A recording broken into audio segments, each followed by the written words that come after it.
एक बार फिर हाजिर हूँ मैं आप सबके लिए लॉ की वीडियो लेकर के। और आज की वीडियो में हम कोई क्वेश्चन नहीं करेंगे, आज की वीडियो में हम एक केस स्टडी सॉल्व करेंगे।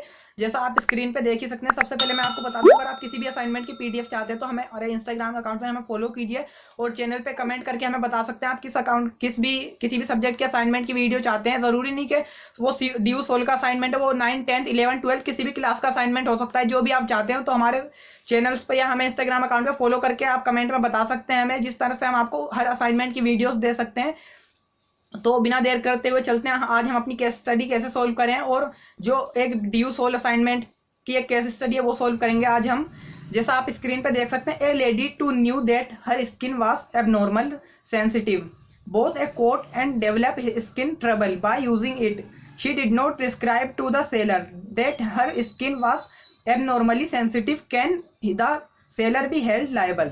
इसका मतलब है एक लेडी थी, उसने स्किन क्रीम या फिर स्किन पे लगाने का कोई प्रोडक्ट बाय किया बायर से, सेलर से, और उसने उसको यूज किया तो उसकी स्किन पर प्रॉब्लम हो गई।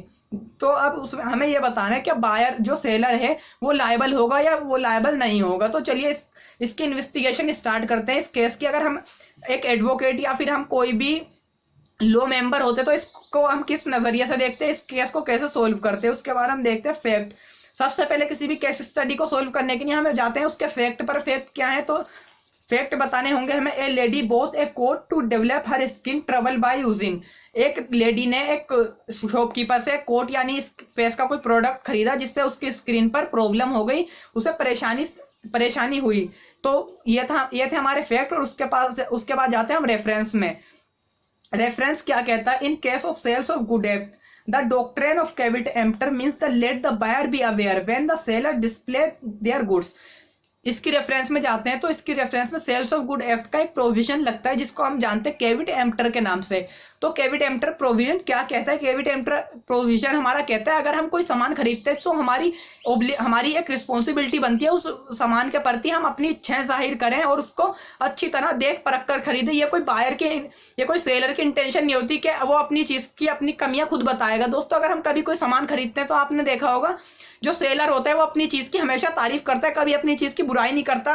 देखना हमें होता है ये चीज हमें सूट करती है, हमारे यूजफुल की, हमारे पर्पस को पूरा कर सकती है या नहीं। तो इससे आगे बढ़ते हैं।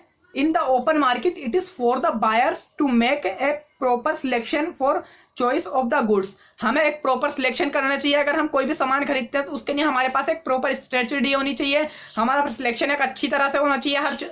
हर हमें मूल परख कर उस चीज वस्तु को खरीदना चाहिए। उसके बाद if the goods that not be defective it cannot be held by seller liable। जैसा मैंने हाईलाइट करके दिखा रखा है, अगर उसके बाद भी हमारी चीज खरीदी हुई चीज डिफेक्टिव निकल जाती है तो उसके बाद सेलर की कोई गारंटी नहीं होगी, सेलर लायबल नहीं होगा, बिल्कुल लायबल नहीं होगा। वो हमारी गारंटी, हमने अपनी जिम्मेदारी पे अच्छी तरह देख परख कर उस वस्तु को खरीदा है तो वो सेलर की कोई जिम्मेदारी नहीं होगी। कैविट एम्प्टर यह कहता है। इसके बाद चलते हैं, the seller is where responsible for the bad selection.